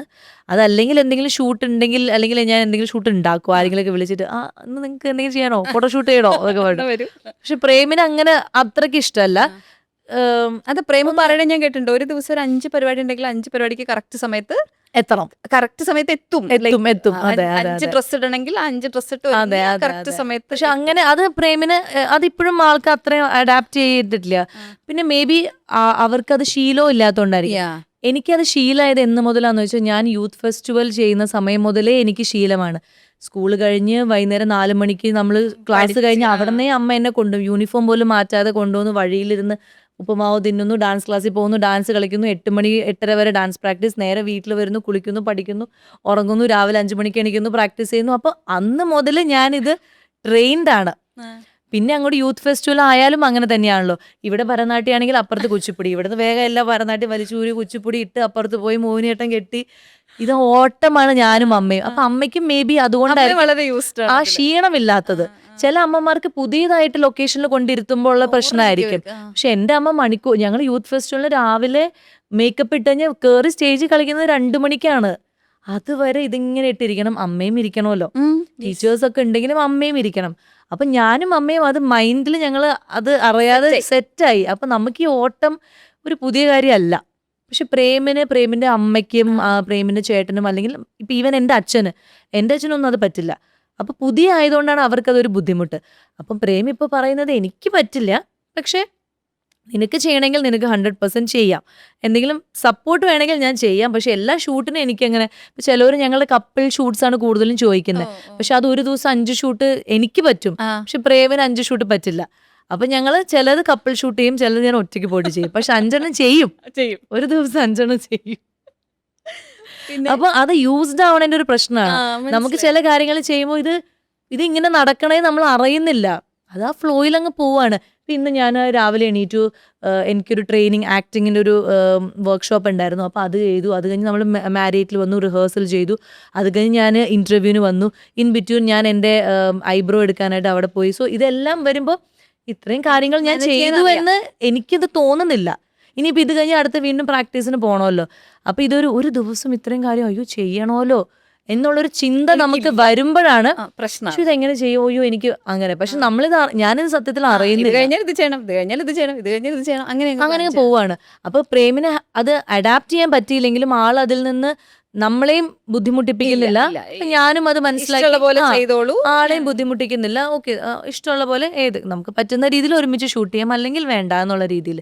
ഇപ്പൊ രണ്ടുപേരും രണ്ട് രീതിയിൽ വർക്ക് ചെയ്യുന്നുണ്ട്. വർക്കിംഗ് പാറ്റേൺ വ്യത്യാസമാണ്. അതെ. ഇപ്പോൾ ആക്ടിങ് ട്രെയിനിങ്ങിനെ കുറിച്ച് പറഞ്ഞപ്പോഴാണ് എങ്ങനെയാണ് ശരിക്കും ഓരോ കഥാപാത്രത്തിന് വേണ്ടിയിട്ട് പ്രിപ്പയർ ചെയ്യുന്നത്? ബിക്കോസ് ഇപ്പം തമിഴ്, ഇപ്പോൾ മാമൻ്റെ ഒരു തമിഴാണെങ്കിലും ഐ മീൻ സംസാര രീതിയൊക്കെ ആണെങ്കിലും കുറച്ച് നമ്മൾ യൂഷ്വലി ഒരു രീതിയിലല്ല, കുറച്ചും കൂടെ ഒരു ആ ഒരു അല്ലെങ്കിൽ ആ തൃച്ചിയിലെ ലോക്കൽ ലാംഗ്വേജ് അല്ലെങ്കിൽ ആ ഒരു ത്രോ ഉണ്ട് അവർക്ക്. തമിഴ് സ്ത്രീകളെ ശ്രദ്ധിച്ചറിയാം, അവർ ഭയങ്കര ഏയ് എന്നടാ നമ്മളിവിടെ എന്നാടാ ചോദിക്കുള്ളൂ. ആ ത്രോ കിട്ടാൻ പാടാ. ഇവൻ തമ്മുടൂല് ചെയ്ത ക്യാരക്ടർ ഈ പറഞ്ഞ പോലെ ഒരു ഫെന്റാസ്റ്റിക് ആയിട്ടുള്ള പെർഫോമൻസ് ഓറിയന്റഡ് ആയിട്ടുള്ള ഒരു സാധനമായിരുന്നു. നെഗറ്റീവ് ഷെയ്ഡ് ആണെങ്കിലും ആക്ഷൻ ആണെങ്കിലും പോസിറ്റീവ് ലുക്ക് ആണെങ്കിലും എല്ലാം. അപ്പോൾ ഇത് നമുക്ക് അത്ര പരിചയമുള്ള ആൾക്കാരല്ല. ഇപ്പൊ ഇവിടെ നമ്മളൊരു സിനിമ ചെയ്യുമ്പോൾ നമുക്ക് ഇവിടെ കണ്ട കഥാപാത്രങ്ങൾ, നമുക്ക് അറിയാവുന്ന കഥാപാത്രങ്ങൾ, അങ്ങനെയൊക്കെ നമുക്ക് ഒരു മനസ്സിലൊരു ഇത് ഐഡിയ വരും. അതങ്ങനെ അല്ലാത്ത കഥാപാത്രങ്ങളാണ് ഇപ്പൊ ഈ പറഞ്ഞ ഇവൻ ലബർ പന്തിലെ ക്യാരക്ടർ ആണെങ്കിലും ഒരു ഇറച്ചി വെട്ടുന്ന ഒരിത്, അല്ലെങ്കിൽ ഒരു ട്രാക്ടർ ഓടിക്കുക. പിന്നെ ആ ഒരു ഏജ് തന്നെ നമുക്ക് നമ്മൾ ആൾക്കാരെ കണ്ടിട്ടുണ്ടെങ്കിൽ പോലും നമുക്ക് അവരൊരു മൈൻഡ് സെറ്റ് മനസ്സിലാവില്ല. അപ്പൊ എങ്ങനെയാണ് ഓരോ കഥാപാത്രത്തിന് വേണ്ടിയിട്ട് പ്രിപ്പയർ ചെയ്യണം? എങ്ങനെയാണ് ലാംഗ്വേജസ് ഹാൻഡിൽ ചെയ്യണത്? ഇപ്പൊ തമിഴിന്റെ കാര്യം പറയുകയാണെങ്കിൽ ഞാൻ തമിഴ് ആദ്യമേ ചെയ്തതുകൊണ്ട് ആ സമയം മുതൽ എനിക്ക് തമിഴ് കുറച്ചൊക്കെ പഠിക്കാൻ മീൻസ് പറയാൻ അറിയായിരുന്നു. പിന്നെ ടച്ച് വിട്ട് പോയി എന്നല്ലാതെ കുറച്ചൊക്കെ ഞാൻ സംസാരിക്കുന്നു. അത് അവിടെ പോയിട്ട് തന്നെയാട്ടോ പഠിച്ചത്, അല്ലാണ്ട് അതിന് വേണ്ടി സ്പെഷ്യലായിട്ട് ക്ലാസ് അങ്ങനെയൊന്നുമല്ല. അവിടെ പോയി എനിക്ക് ഇംഗ്ലീഷ് വലിയ കാര്യമായിട്ട് അറിയില്ലല്ലോ. അപ്പോൾ എനിക്ക് എന്ത് ഭാഷ സംസാരിക്കാൻ പറ്റുള്ളൂ, അവിടെയുള്ള ലാംഗ്വേജ് ഏതാണോ അതേ പറ്റുള്ളൂ. അപ്പം ഞാൻ എന്ത് ചെയ്യും, എനിക്ക് മലയാളം പറഞ്ഞാൽ അവർക്ക് മനസ്സിലാവില്ല. അപ്പൊ ഞാൻ തമിഴ് തന്നെ പറയാം. അപ്പൊ തെറ്റുപറ്റിയാൽ സ്റ്റക്കാവുമ്പോൾ ഞാൻ അവരോട് ആക്ഷൻ കാണിക്കും എന്ന് പറയുമ്പോൾ അവർ ഇതാണോന്ന് ഉദ്ദേശിച്ചു, അപ്പൊ ആ വേർഡ് കിട്ടും. അങ്ങനെ ഞാൻ സ്റ്റക്കായി പറഞ്ഞ് ഞാൻ പക്ഷെ വേറെ ഒരു ലാംഗ്വേജിലും അവരോട് കമ്മ്യൂണിക്കേറ്റ് ചെയ്യില്ല. തമിഴെങ്കിൽ തമിഴ് തന്നെ പഠിച്ചു. അങ്ങനെയാണ് ഞാൻ തമിഴ് പഠിച്ചത്. അപ്പൊ അത് നല്ലൊരു കാര്യമായിട്ട് എനിക്ക് തോന്നി. നമ്മൾ ഏത് സ്ഥലത്ത് ചെന്നാലും ആ ലാംഗ്വേജ് പഠിക്കണം എന്നുണ്ടെങ്കിൽ ആ ഭാഷയെ തന്നെ സംസാരിക്കാം. നമ്മളൊരു സ്റ്റക്ക് വരുമ്പോൾ നേരെ ഇംഗ്ലീഷ് എടുത്തിടുക അല്ലെങ്കിൽ മലയാളം എടുത്തിട്ട് പിന്നെ ആ ലാംഗ്വേജ് നമുക്ക് നമ്മൾ അറിയാണ്ട് മനസ്സിലാ എനിക്കിത് ഈ വേർഡ് ഉണ്ടല്ലോ എന്നുള്ളൊരു തോന്നൽ വരും. അങ്ങനെ ഞാൻ തമിഴ് പറയാൻ പഠിച്ചാണ്. പിന്നെ ലബർ പന്ത് വന്നപ്പോൾ ആ ഒരു ടച്ച് വിട്ടുപോയ സാധനം വീണ്ടും ഞാൻ അവിടെ ലൊക്കേഷനിലെത്തി എല്ലാവരോടും തമിഴ് തന്നെ പറഞ്ഞു. പിന്നെ തമിഴ് പതുക്കെ ബോർഡുകളൊക്കെ വായിക്കാനായിട്ടുള്ള ശ്രമങ്ങൾ, ആരോടെങ്കിലൊക്കെ ചോദിച്ച അക്ഷരങ്ങളൊക്കെ നോക്കിയിട്ട് അങ്ങനെ ചില ഇപ്പൊ ബാലാജി എന്നൊരു ബോർഡ് തമിഴിൽ എഴുതിയാൽ എനിക്ക് വായിക്കാൻ പറ്റും. കോംപ്ലിക്കേറ്റഡ് അല്ലാത്ത. പിന്നെ അമ്മ എന്ന് എഴുതിയിരിക്കുന്നതാണ്, അത് പറ്റും. പിന്നെ എന്താ അങ്ങനത്തെ കുറെ താ വച്ചിട്ടുള്ള വേർഡ്സ് ഒക്കെയാണ്. അങ്ങനെയൊക്കെ വായിക്കാനും കുറച്ചും ഇങ്ങനെയായി. പറയാൻ പഠിച്ചു, നന്നായിട്ട് മനസ്സിലാവും. ഇപ്പൊ അവരെന്ത് സ്ലാങ്ങിൽ വർത്താനം പറഞ്ഞാലും നമുക്ക് മനസ്സിലാവും. അപ്പൊ അങ്ങനെ കൂടുതലും അവിടെ ഉള്ള ആളുകളുടെ അടുത്ത് ഇരുന്ന് ഞാൻ കൂടുതലും അപ്പം എൻ്റെ അസിസ്റ്റൻസിനോട് സംസാരിക്കും, എൻ്റെ ഹെയർ ഡ്രസ്സർ, പ്രൊഡക്ഷൻ ടീം, അങ്ങനെ ആൾക്കാരോട് അടുത്തിരുന്ന് സംസാരിച്ച് അങ്ങനെയാണ് തമിഴ് പഠിച്ചത്. അപ്പം പിന്നെ ഓരോ പെർട്ടിക്കുലർ ക്യാരക്ടറിന് വേണ്ടിയുള്ള പ്രിപ്പറേഷൻ എന്ന് പറഞ്ഞാൽ ആ ഡയറക്ടർ പറയണ അനുസരിച്ച്. ലബർ പന്തിൽ അദ്ദേഹം പറഞ്ഞു നിങ്ങൾ ട്രാക്ടർ ഓടിക്കാൻ പഠിക്കണം, പിന്നെ ഇറച്ചി വെട്ടിൻ്റെ എന്തെങ്കിലും നോക്കി വെക്കൂ എന്തെങ്കിലും റെഫറൻസ് അങ്ങനെ പറഞ്ഞു. പിന്നെ ഷൂട്ടിന് ഒരു 2 ദിവസം മുമ്പ് നമ്മൾ അവിടെ ചെന്നു, സ്ക്രിപ്റ്റ് റീഡിങ് ഉണ്ടായിരുന്നു. അപ്പോൾ ആ ത്രോവും കാര്യങ്ങളും ഒക്കെ ആൾ പറഞ്ഞു തന്നു. പിന്നെ നമ്മളത് കാണാതെ പഠിച്ച് അങ്ങനത്തെ സാധനങ്ങളൊക്കെ. തമ്മിടൂനും അതുപോലെ തന്നെ എനിക്ക് ചുരുട്ട് വലിക്കാനുള്ള പ്രാക്ടീസ് ചുരുട്ട് അയച്ചു തന്നു. അപ്പൊ ഞാനിവിടെ വീട്ടിലിരുന്ന് ഡെയിലി ചുരുട്ട് വലിച്ച് പ്രാക്ടീസ് ചെയ്യും. അമ്മയും ഞാനും ഞാൻ ചുരുട്ട് വലിക്കും, അമ്മ എനിക്ക് നാരങ്ങ വെള്ളം. ഇത് വലിച്ചു കഴിഞ്ഞാൽ ഭയങ്കര പ്രശ്നമാണ്. കാരണം അത് റിയൽ ട്രൈബൽ അവിടെ നിന്ന് വാങ്ങിച്ച ആ ടൊബാക്കോ ആണ്, നമ്മുടെ നോർമൽ സിഗാർ അല്ല. അപ്പൊ കുറച്ച് ബുദ്ധിമുട്ടാണ്. ഇപ്പൊ സ്മോക്ക് ചെയ്യുന്ന ആൾക്കാർക്ക് പോലും, ഇപ്പൊ എന്റെ അങ്കിളൊക്കെ സ്മോക്ക് ചെയ്യുന്ന ആളായിട്ട് പോലും ആൾക്ക് പോലും ഇതിന്റെ സ്മെല്ലും അതും പറ്റുന്നില്ല. അപ്പൊ അത്രയും റിയൽ ആയി അതിന്റെ ഷേപ്പ് കണ്ടാൽ മനസ്സിലാവും. നല്ല ഷേപ്ഡ് ആയിട്ടുള്ളതല്ല അത്, അതിനെ ചരിഞ്ഞു കൂടി വലുതുമാണ്. അപ്പം അതിങ്ങനെ വലിക്കുമ്പോൾ നമുക്ക് അറിയാണ്ട് ഒരു തലകറക്കം, ഛർദില്, എനിക്ക് വൊമിറ്റിംഗ്, ലൂസ് മോഷൻ ഒരുമിച്ച് വന്നു. ഞാനിത് 2-3 പ്രാവശ്യം പഫ് അടുപ്പിച്ചെടുത്തപ്പോൾ. അപ്പൊ അമ്മ രസവും നാരങ്ങകളൊക്കെ ആയിട്ട് രാവിലെ ഒരു 11 മണിക്ക് ഞങ്ങൾ പ്രാക്ടീസ് തുടങ്ങും, ചുരുട്ട് പ്രാക്ടീസ്. അമ്മ എന്റെ ദേവിയേ ഇതൊക്കെ എന്തിനാണ് ഇങ്ങനെയൊക്കെ എന്നൊക്കെ പറയും. പക്ഷെ അമ്മ അമ്മ അങ്ങനെയൊക്കെ പറഞ്ഞിട്ട് അങ്ങനെ. അപ്പൊ അത് അവർ പറഞ്ഞു തന്നുകൊണ്ടാണ് നമ്മളത് പ്രാക്ടീസ് ചെയ്യാം. പക്ഷെ അത് ഗുണം ചെയ്തു. നമ്മൾ ലൊക്കേഷനിൽ ചെന്നിട്ടാണ് ബിക്കോസ് അതിൽ കുറെ അങ്ങനത്തെ മൊത്തം സീൻ അങ്ങനെയാണ്. അപ്പൊ ലൊക്കേഷനിൽ ചെന്നിട്ട് കാഷ്വൽ ആയിട്ട് വെച്ചോണ്ടിരിക്കുന്നത്, വലിക്കുന്നത്, പുക നന്നായിട്ട് പോണമെന്നുണ്ട്. അപ്പം അവിടെ ചെന്നപ്പോൾ അതുകൊണ്ട് വലിയ തലകറക്കം ഒന്നും അങ്ങനെ വന്നില്ല. പിന്നെ നമ്മൾ ബാക്കി അവിടെ ചെല്ലുമ്പോൾ നമ്മൾ ബാക്കിയുള്ള കാര്യങ്ങൾ ഹാൻഡിൽ ചെയ്യണം, ആക്ടിങ്ങിലും ശ്രദ്ധിക്കണം, ഡയലോഗിൽ ശ്രദ്ധിക്കണം. അപ്പോൾ ഇതിൽ തന്നെ മൊത്തം കിളി പോയാൽ ശരിയാവില്ല. അപ്പോൾ അതുകൊണ്ട് അവരത് പറഞ്ഞു. പിന്നെ എല്ലാവരും ലാംഗ്വേജ് അറിയാത്തതുകൊണ്ട് ട്രെയിനിങ് അവർ തന്നെ ഡയലോഗ്സ് അയച്ചു തന്നിട്ട് നമുക്ക് വീഡിയോ കോളിൽ ട്രെയിനിങ് ഉണ്ടാവും. തമ്മുടൂനൊക്കെ അങ്ങനെ വീഡിയോ കോളിൽ അതിൻ്റെ കോ ഡയറക്ടർ വന്നിട്ട് ചില കാര്യങ്ങളൊക്കെ പഠിക്കും. പിന്നെ ഞാൻ തന്നെ ചില സമയത്ത് എനിക്ക് തോന്നുകയാണെങ്കിൽ തെലുങ്ക് അറിയുന്ന വേറെ ആർട്ടിസ്റ്റുകൾ നമുക്ക് പരിചയമുള്ളതുണ്ടാവില്ല. അപ്പം ഞാൻ അവരോട് ജസ്റ്റ് ഹെൽപ്പ് ചെയ്യാനായിട്ട് പറയും. അപ്പം അങ്ങനെയൊക്കെ മാമനാണെങ്കിലും എല്ലാം അങ്ങനെ ഒരു ഇതുണ്ട്. ഇപ്പം ഞാൻ ചെയ്യാൻ പോകുന്ന ഒരു സിനിമയുണ്ട്. ആ സിനിമയ്ക്കും ഇതേപോലെ തന്നെ കുറേ ലെയേഴ്സ് ഉള്ളൊരു ലേഡിയുടെ ക്യാരക്ടറാണ്. അതായത് ഒരു ലേഡിയുടെ ജേർണി പറയുന്ന ഒരു സിനിമയാണ്. അപ്പോൾ ആ ഡയറക്ടർ എന്നോട് കുറേ കാര്യങ്ങൾ നിങ്ങൾ അത് നോക്കണം, ഇത് നോക്കണം എന്നൊക്കെ പറഞ്ഞപ്പോൾ അവരാണ് കുറച്ച് സ്ക്രിപ്റ്റ്സ് അയച്ചു തന്നിട്ട് ഇങ്ങനെ നിങ്ങൾ എവിടെയെങ്കിലും പോയിട്ട് ഒന്ന് ഇത് ചെയ്ത് നോക്കുമെന്ന് പറയും. അപ്പം അങ്ങനെ ഒരു സാധനമാണ് ഇപ്പം നടന്നുകൊണ്ടിരിക്കുന്നത്. അപ്പം അതും കുറച്ച് ഇമോഷണലി ഭയങ്കര ഡെപ്ത് ആയിട്ടുള്ള ഒരു ക്യാരക്ടറാണ്. അപ്പം അതിൻ്റെ സാധനങ്ങളൊക്കെ ഒരു ഡയറക്ടർ നമ്മളെ നിയന്ത്രിക്കാൻ അല്ലെങ്കിൽ നിർദ്ദേശിക്കാൻ ഉണ്ടെങ്കിൽ എനിക്കത് ഫോളോ ചെയ്ത് പോകാൻ പറ്റും. സ്വന്തമായിട്ടല്ലാണ്ട് ഞാൻ അതിന് വേണ്ടി എന്ത് ചെയ്യണം അങ്ങനെ അറിയാം. ഇപ്പോൾ ഇതാണ് നിങ്ങൾ ചെയ്യേണ്ടതെന്ന് പറഞ്ഞു കഴിഞ്ഞാൽ അതിനനുസരിച്ചുള്ള കാര്യങ്ങൾ ചെയ്യാൻ പറ്റും. അങ്ങനെയാണ് ഇപ്പൊ പോയിക്കൊണ്ടിരിക്കണത്. പക്ഷെ തെലുങ്ക് അങ്ങനെ ഭയങ്കര ഫ്ലുവന്റ് ആയിട്ട് പഠിച്ചിട്ടില്ല. തമിഴ് ഇപ്പൊ അത്യാവശ്യം തെലുങ്ക് മനസ്സിലാവും, പക്ഷെ പറയാനായിട്ട് പറ്റില്ല. തമിഴ് ഇപ്പം നന്നായിട്ട് പറയാൻ പറ്റും. ഇനിയിപ്പോ കുറച്ച് കഴിയുമ്പോൾ ഡബിങ് ഒക്കെ തുടങ്ങണം. പിന്നെ ഞാൻ എപ്പോഴും വിചാരിക്കും, നമുക്ക് കോൺഫിഡൻസ് ആണോ സക്സസ് തരുന്നേ, അതോ സക്സസ് ആണോ കോൺഫിഡൻസ് തരുന്നത്? അതെ, കാരണം നമ്മൾ സക്സസ് അല്ലാതെ ഇപ്പൊ ഞാൻ ഈ ഇന്റർവ്യൂവിന് വന്നിരിക്കുന്നത് ഞാൻ പ്രാക്ടീസ് ബോധേഡ് അല്ല, ഞാൻ പ്രാക്ടീസ് കഴിഞ്ഞിട്ട് നേരെ വന്നിരിക്കണാണ് ഞാൻ. പക്ഷെ നമ്മൾ ബിഗ് ബ്രേക്ക് സമയത്ത് ഒരു ക്യാമറയും കൊണ്ട് ഒരാൾ വരുമ്പോഴേക്കും നമ്മൾ വേഗം പോയി, ഞാൻ പോയി ലിപ്സ്റ്റിക് ഇടണം. ലിപ്സ്റ്റിക്കും കണ്ണും പൗഡറൊക്കെ ഇടാതെ എനിക്ക് പറ്റില്ല. കാരണം എനിക്ക് എനിക്ക് കുരുവാണ്, എനിക്ക് മച്ചാണ്, എൻ്റെ അണ്ടർ ബ്ലാക്ക് അതൊക്കെ. പക്ഷെ ഇപ്പൊ അതൊക്കെ ഉണ്ട് എനിക്ക്. പക്ഷെ ഞാൻ അങ്ങനെ ബോധേഡ് അല്ല, ഈവൻ ക്യാമറയുടെ മുന്നിലും. പണ്ടൊക്കെ നമ്മള് ഒരു സ്ഥലത്ത് ഒരാളെ, കാരണം അവരുടെ മനസ്സിൽ ഞാനൊരു ആർട്ടിസ്റ്റാണ്. അപ്പൊ ഞാൻ ആർട്ടിസ്റ്റായിട്ട് അയ്യോ ഞാൻ നന്നായിട്ട് പോയില്ലെങ്കിൽ എൻ്റെ ഭംഗി ഇല്ലെങ്കിൽ എന്ത് ചെയ്യും എന്നുള്ളൊരിതായിരുന്നു. പിന്നെ നമ്മള് അവിടെ ചെന്നാലും അവർ പറയും നിങ്ങൾ ആർട്ടിസ്റ്റ് ആണോ, ഏത് സിനിമയിലാ? അവിടെ തീരും കോൺഫിഡൻസ്. ഭയങ്കര ഉടുപ്പൊക്കെ ഇട്ട് ഭയങ്കര മുടിയൊക്കെ ഇങ്ങനെ കെട്ടി കണ്ണൊക്കെ ഇങ്ങനെ എഴുതിയിട്ട് ലാഷൊക്കെ വെച്ചിട്ട് ഏത് സിനിമയിലാ കണ്ടിട്ടില്ലല്ലോ. കാറ്റുപോയി. അത് ഞാൻ മനസ്സിലാക്കിയിട്ടുണ്ട് പല പ്രാവശ്യം, ഇവൻ മലയാള സിനിമ ചെയ്യുമ്പോൾ തന്നെ. പക്ഷെ ഇപ്പോ അതിന്റെ ആവശ്യം വരുന്നില്ല. അവിടെയാണ് നമ്മൾക്ക് കോൺഫിഡൻസ്. അതെ അതെ അതെ, ആ സക്സസ് ഉണ്ടെങ്കിൽ ഇനിയിപ്പം നമുക്ക് ചില ആൾക്കാർക്ക് കുറേ നാള് കഴിയുമ്പോൾ സിനിമയൊന്നും ഇല്ലാതിരിക്കുന്ന വെച്ചോ, പക്ഷെ അവരൊരു സക്സസ്ഫുൾ ആയിട്ടാണ് നിന്നിരുന്നെങ്കിൽ അവർക്ക് അപ്പോഴും ആ കോൺഫിഡൻസ് ഉണ്ട്. കാരണം അവർ ചെയ്തു വെച്ചിരിക്കുന്ന ക്യാരക്ടേഴ്സ് അങ്ങനെയാണ്. അപ്പൊ അതുണ്ട്. നമ്മൾ നല്ല നല്ല കഥാപാത്രങ്ങൾ ചെയ്ത് നമ്മളെ ആളുകൾ നമ്മുടെ മരണശേഷവും നമ്മളെ അവർ അങ്ങനെ ഒരു കഥാപാത്രം ചെയ്തു എന്നറിയപ്പെടുന്നതാണ് എനിക്കിഷ്ടം. അല്ലാതെ അവർ നല്ല സുന്ദരിയായിരുന്നു കേട്ടോ, അവരല്ലെങ്കിൽ അത് ഭയങ്കര ഗ്ലാമർ ആയിരുന്നു, അതിലെനിക്ക് ഒരു ഇതില്ല. പക്ഷെ പണ്ട് എനിക്ക് അങ്ങനെ ആയിരുന്നു. ഇപ്പൊ അത് മാറി. അപ്പൊ ഇപ്പൊ ഞാൻ പുറത്തു പോവാണെങ്കിലും എവിടെയാണെങ്കിലും എനിക്ക് ആ ഒരു കോൺഫിഡൻസ് വന്നു. മുടി കെട്ടിയില്ലെങ്കിലും കണ്ണെഴുതിയില്ലെങ്കിലും ലിപ്സ്റ്റിക് ഇട്ടില്ലെങ്കിലും ഒക്കെ നമുക്ക് ആളുകളെ ഫേസ് ചെയ്യാനും അവരോട് സംസാരിക്കാനും ഈവൻ ക്യാമറയുടെ മുന്നിൽ ഒരു ക്യാരക്ടറായിട്ട് അഭിനയിക്കാൻ മേക്കപ്പിന്റെ ആവശ്യമില്ലെങ്കിലും അഭിനയിക്കാം. ഒരുവിധം സിനിമകളിലെല്ലാം ചെയ്തു. അപ്പൊ അതൊന്നും എന്താ അങ്ങനെ ഒരു ടെൻഷനേ ഇല്ല. കാരണം എനിക്ക് പറയാം അവര് ഇപ്പൊ എന്നെ അവർ ഇന്നൊരു കഥാപാത്രം നന്നായി ചെയ്തു, അപ്പൊ അവർക്ക് ആ ഒരു കണ്ണിലൂടെയാണ് എന്നെ കാണുന്നത്. അല്ലാണ്ട് സ്വാസിക ഭയങ്കര സുന്ദരിയാണ്, അവരെ മൂക്കെന്താ വളഞ്ഞിരിക്കണെന്ന് അവർ വിചാരിക്കില്ല എന്നെനിക്ക് ഒരു കോൺഫിഡൻസ് ഇപ്പൊ വന്നു. അപ്പൊ അതാണ് പല കാര്യങ്ങൾക്കും നമുക്ക് ഒരു ശക്തി തരുന്നത്. ഈവൻ നമ്മുടെ പെർഫോമൻസിനെ അത് ബെറ്റർ ആക്കും. നമ്മൾ കോൺഫിഡന്റ് ആയിട്ട് ഒരു കാര്യം പെർഫോം ചെയ്യുമ്പോൾ അത് നന്നാവും. പക്ഷെ നമ്മൾ എപ്പോഴും ഡൗട്ട്ഫുൾ ആയിട്ട് ചെയ്യുമ്പോഴാണ് നമ്മൾ പറയില്ല ഈ കൈ ഒന്ന് വെട്ടിക്കളഞ്ഞിരുന്നെങ്കിൽ മതിയായിരുന്നു എന്ന് തോന്നും ചില അഭിനയിക്കുമ്പോൾ എനിക്ക്. പക്ഷെ അത് എപ്പോഴും നമ്മൾ കോൺഷ്യസ് ആണ്. പല കാര്യങ്ങളും അയ്യോ എനിക്കിത് ചെയ്യാൻ പറ്റൂ, ഞാനിപ്പോൾ ഇത് ചെയ്ത് കഴിഞ്ഞാൽ എൻ്റെ എന്താവും. ആ സമയത്താണ് നമ്മുടെ കൈ സ്റ്റിഫ് ആവുന്നത്. നമ്മൾ കോൺഫിഡൻ്റ് ആയിട്ട് അഭിനയിക്കണമെങ്കിൽ ഈ കൈ പോകുന്നത് നമ്മൾ അറിയില്ല. അതല്ലാത്തപ്പോഴാണ് ഈ കൈ നമുക്ക് വേണ്ടായിരുന്നു എന്ന് തോന്നിപ്പോവും. അപ്പം അതൊക്കെ ചില കാര്യങ്ങൾ അതാണ് എനിക്ക് നമ്മൾ എന്ത് സാധനവും. അതുകൊണ്ട് ചില സംഭവങ്ങൾ ഞാൻ ഓഫേഴ്സ് വരുമ്പോൾ ചിലത് നമ്മൾ വേണ്ട, അതെനിക്ക് പറ്റും തോന്നുന്നില്ല ഈ ഘട്ടത്തിൽ, അങ്ങനെ പറഞ്ഞ് വിട്ടിട്ടുള്ളതും ഉണ്ട്. ചിലത് നമുക്ക് കിട്ടുമ്പോൾ ഇത് ട്രൈ ചെയ്താൽ കിട്ടാവുന്നതാണ് എന്നുള്ളൊരു ഇതൊക്കെ ഉണ്ട്.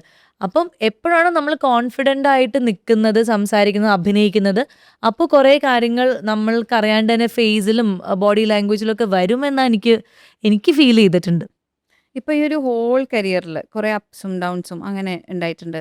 ഇതിൽ ഏറ്റവും ഒരു ലോ പോയിന്റ് എന്തായിരുന്നു ചോദിച്ചാൽ എന്തായിരിക്കും ഈ ഒരു ഫുൾ ജേർണിയിൽ ഏറ്റവും കൂടുതൽ ശ്വസിക്കണേ? ലോ പോയിന്റ് വന്നത് ഞാൻ ആ തുടങ്ങിയ സമയത്ത് ഞാൻ പറഞ്ഞല്ലോ, തമിഴ് 3 സിനിമ ചെയ്തിട്ട് ഞാൻ തിരിച്ച് നാട്ടിലേക്ക് വന്ന സമയത്ത് ഞാൻ ഭയങ്കര, കാരണം ഞാൻ ആ സമയത്ത് എൻ്റെ പഠിത്തമൊക്കെ പാതിയിൽ വെച്ച് നിർത്തി, അങ്ങനെയാണല്ലോ പോയത്. അപ്പോൾ ഞാൻ അയ്യോ എൻ്റെ കൂടെ പഠിച്ചവരൊക്കെ ബാക്കി അവരുടെ എഡ്യൂക്കേഷനായിട്ട് മുന്നോട്ട് പോകണു, ചിലർ പുറത്ത് എബ്രോഡ് പോയി പഠിക്കും. ആ ഒരു മേ ബി ഒരു 2 years 3 years ഒക്കെ ഭയങ്കര ഒരു ഡിപ്രഷൻ ആണോ എന്ന് എനിക്ക് അറിയില്ല, നല്ലൊരു സങ്കടമായിരുന്നു. ഇപ്പം ഞാൻ നേരത്തെ പറഞ്ഞല്ലോ എനിക്ക് ആൾക്കാരുടെ അടുത്ത് പോകുന്നത് ഇഷ്ടമല്ല. അപ്പോൾ വേറൊരു കാര്യം കൂടി ഉണ്ട്, ഞാനും അമ്മയും കൂടി പോവുകയാണ് എങ്ങോട്ട്, ചെന്നൈക്ക്. സിനിമകളൊന്നും വരുന്നുമില്ല. അപ്പം ഞങ്ങളൊരു നാട്ടുംപുറത്താണ്, കീഴിലം എന്ന് പറഞ്ഞൊരു നാട്ടുംപുറം. അപ്പം അവിടെയുള്ള ഇവരമ്മയും മോളും സിനിമയ്ക്ക് പോകുന്നുണ്ട്, സിനിമകൾ വന്നു ഇറങ്ങുന്നില്ല, ഇവരെന്തിനു പോകുന്നു എന്നുള്ള ചോദ്യം നേരിട്ട് ചോദിച്ചില്ലെങ്കിലും അതൊക്കെ അവിടെ അതൊക്കെ ഇങ്ങനെ നാട്ടിൽ ഇങ്ങനെ പരക്കുന്നുണ്ട്. ഈവൻ നമ്മുടെ റിലേറ്റീവ്സും ചില ഭയങ്കര ക്ലോസ് ആയിട്ടുള്ള അല്ലെങ്കിലും അല്ലാത്തവർ ചോദിക്കും ഇവരെന്താ അവിടെ ചെയ്യാൻ പോണേ, ഇവരൊരു സിനിമ ആ കൊച്ചിൻ്റെ പഠിത്തവും കളഞ്ഞു. അങ്ങനെയുള്ള കുറേ ചോദ്യങ്ങൾ ഞാൻ കേൾക്കുന്നു, അമ്മ കേൾക്കുന്നു. അപ്പം എനിക്കിത് വിട്ടിട്ട് പോകാനും ഇഷ്ടമില്ല. അമ്മയ്ക്ക് നീ ഇത് മതി എന്ന് പറയാൻ അമ്മയും തയ്യാറല്ല. അപ്പം അങ്ങനെ ഞങ്ങൾ രണ്ടുപേരും കൂടി എങ്ങനെ അങ്ങനെ കുറേ ദിവസങ്ങൾ, മാസങ്ങൾ, വർഷങ്ങളൊക്കെ ഉണ്ടായി. ഞാൻ ഭയങ്കര ഡൗൺ ആയിട്ടിരുന്ന സമയത്താണ് ബിഗ് ബ്രേക്കിൻ്റെ സൂര്യ ടി വിയിൽ ഇത് വരുന്നത്, നമുക്ക് ഇത് വേണം. അപ്പം എൻ്റെ അങ്കിള്, എൻ്റെ ഒരു ഇവിടെ തൃപ്പൂണിത്തുറ താമസിക്കുന്ന എൻ്റെ ഒരു അമ്മാവനുണ്ട്, ആൾക്ക് കുറച്ച് കലയൊക്കെ ഇഷ്ടമുള്ള ആളാണ്, കഥകളി ആർട്ടിസ്റ്റാണ്.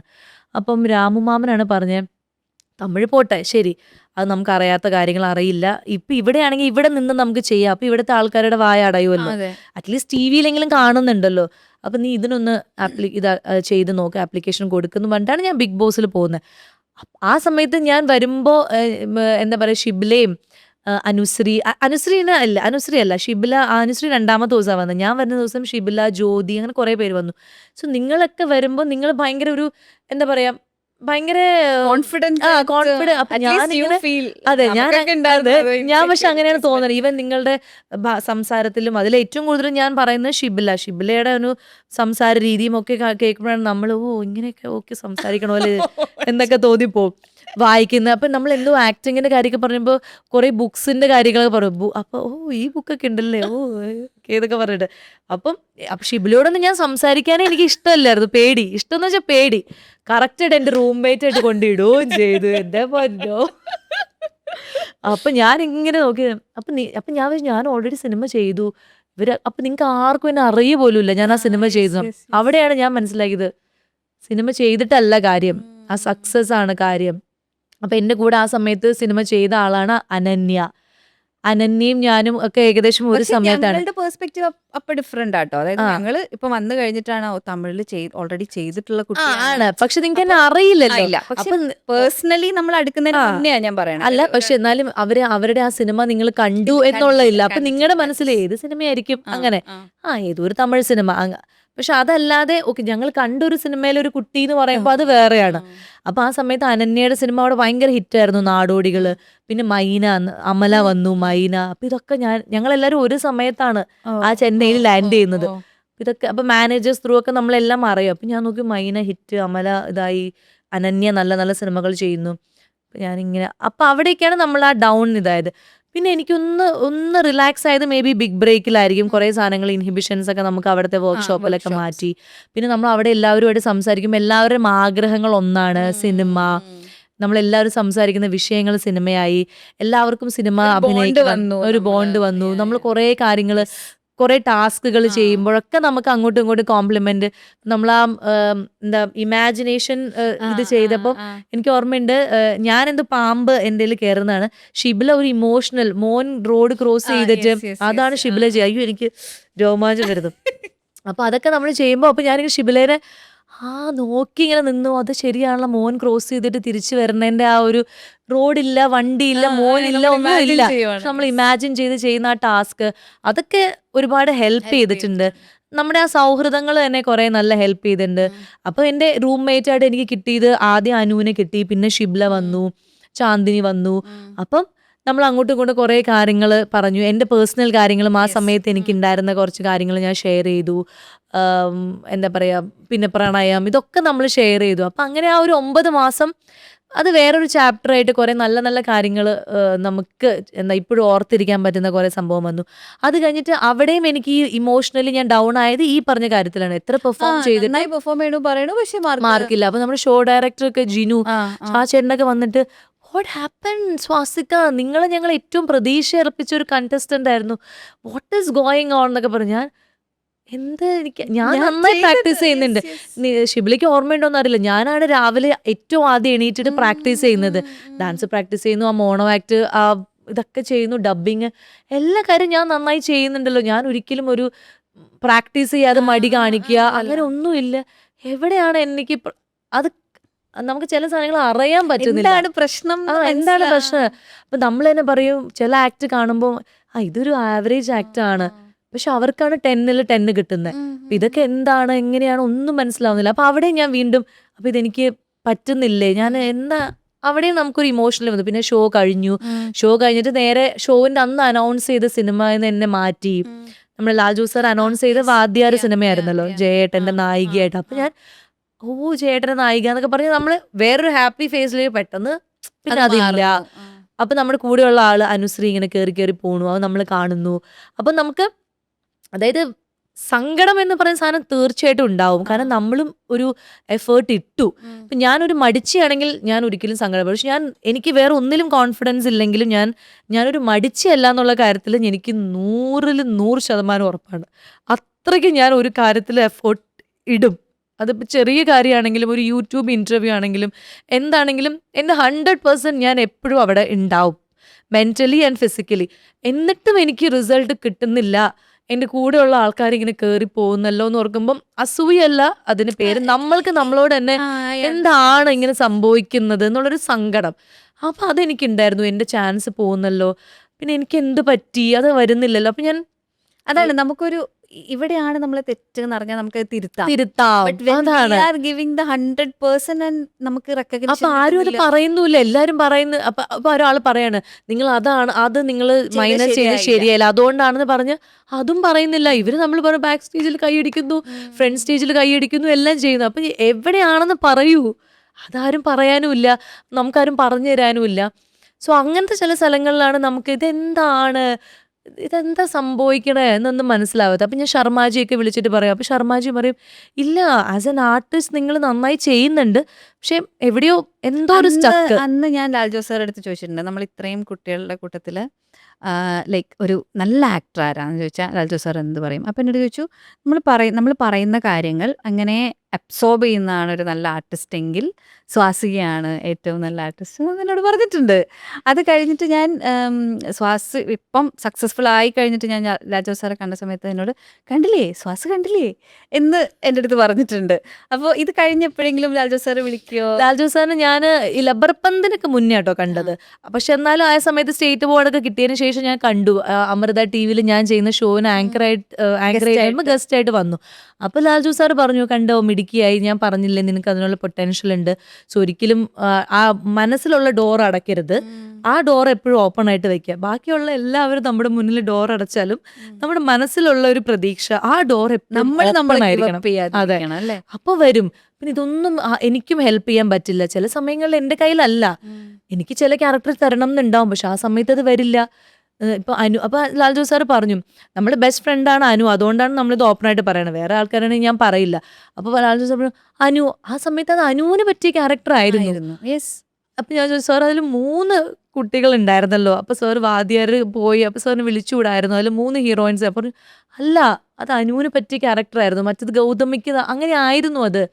അതിനുശേഷം അയാളും ഞാനും വന്നു, അപ്പോഴും സാറ് പറയണത് ഇല്ല അത് അങ്ങനെ. അപ്പൊ അതാ പറയണേ, അതൊരു അതായത് നമ്മളെ സമയം ആവുന്നത് ആ, വരെ like അത് നമുക്ക് ഒരാളെയും കുറ്റം പറയാൻ പറയാൻ പറ്റില്ല. പറ്റില്ല. Yes, നമ്മൾ yes. നമ്മളോട് കുറ്റം പറയാൻ, പരിഭവം പറയാന്നല്ല, നമുക്കൊരു ഇത് പറയാൻ പറ്റില്ല. എന്റെ അനിയൻ അവൻ പൊറോട്ട ചിക്കൻ ഫ്രൈ എന്ന് പറയും, ഞാൻ ബിരിയാണി പറയും. അപ്പൊ ഇതൊക്കെ മേടിച്ചു കഴിയുമ്പം അമ്മയ്ക്ക് ആ അത് വരുന്ന ബഡ്ജറ്റിൽ നിന്ന് ഇതൊക്കെ ചെയ്യാൻ പറ്റുന്നത്, അമ്മ എനിക്ക് ചോറ് മതി, അല്ലെങ്കിൽ വേണ്ട നിങ്ങൾ കഴിക്കൂ എന്ന് പറഞ്ഞിട്ട് നാരങ്ങവെള്ളത്തിൽ ഒതുക്കുന്നുണ്ട്. പക്ഷെ എന്നാലും ഒരു മിഡിൽ ക്ലാസ് ഫാമിലിയുടെ ഒരു സ്ട്രഗിള് അതുണ്ടായിരുന്നു ഞങ്ങൾക്ക്. ഈ കുരു വച്ചിട്ട് തന്നെ ഞാൻ സിനിമ അഭിനയിച്ച് നിങ്ങളുടെ മുന്നിൽ ഞാൻ വരും. വെട്രിമാറൻ സാർ ആയിക്കോട്ടെ, പാരഞ്ജിത്ത് സാറൊക്കെ രാത്രി 11 മണിക്ക് ആ ഷോ കഴിഞ്ഞിട്ട് അപ്പൊ തന്നെ എന്നെ വിളിച്ചിട്ട് പറഞ്ഞു, അതായത് കുറെ നേരം സംസാരിച്ചു. അതാണ് എനിക്ക്, ഇവരൊക്കെ നമുക്ക് വേണ്ടി ഒരു സമയം കണ്ടെത്തുന്നുണ്ടല്ലോ, ഒരു 10-15 മിനിറ്റ് സംസാരിക്കുക. സുധാ മാം, അതുപോലെ തന്നെ മാരി ശെൽവരാജ് സാറ്, പിന്നെ വിജയ് സേതുപതി സാറ്. ഒരു ദിവസം രാവിലെ എണീക്കുന്ന ഈ കോള്, ഇന്ന് ആരുടെ കോളായിരിക്കും, നമ്മൾക്ക് ഒരിക്കൽ പോലും നമ്മൾ പരിചയപ്പെടാത്ത ആളുകൾ നമ്മുടെ നമ്പർ തേടി പിടിച്ച് വിളിച്ച് ആ ഒരാഴ്ച അല്ലെങ്കിൽ ഒരു മാസത്തിന്റെ ഒരു ഹരം എന്ന് പറയുന്നത്, അതൊരു ഭയങ്കര കിക്കായിരുന്നു. നമ്മൾ അച്ഛന്റെ കുറ്റം പറഞ്ഞു, അച്ഛൻ ഇത് കേട്ടില്ല, അച്ഛൻ ഞാൻ പറഞ്ഞിട്ട് അയച്ചു തന്നില്ല എന്നാ പറയണേ. ഇപ്പൊ ഈ 69 വയസ്സിലാണ് അച്ഛൻ എന്നോട് പറയണത്, എനിക്ക് മറക്കാനായിട്ട് അന്ന് പറ്റിയില്ല. എന്റെ അറബാബിനോട് ഞാൻ ചോദിച്ചു, അപ്പൊ ഇത്രയാണ് മറക്കാൻ പറ്റുള്ളൂ.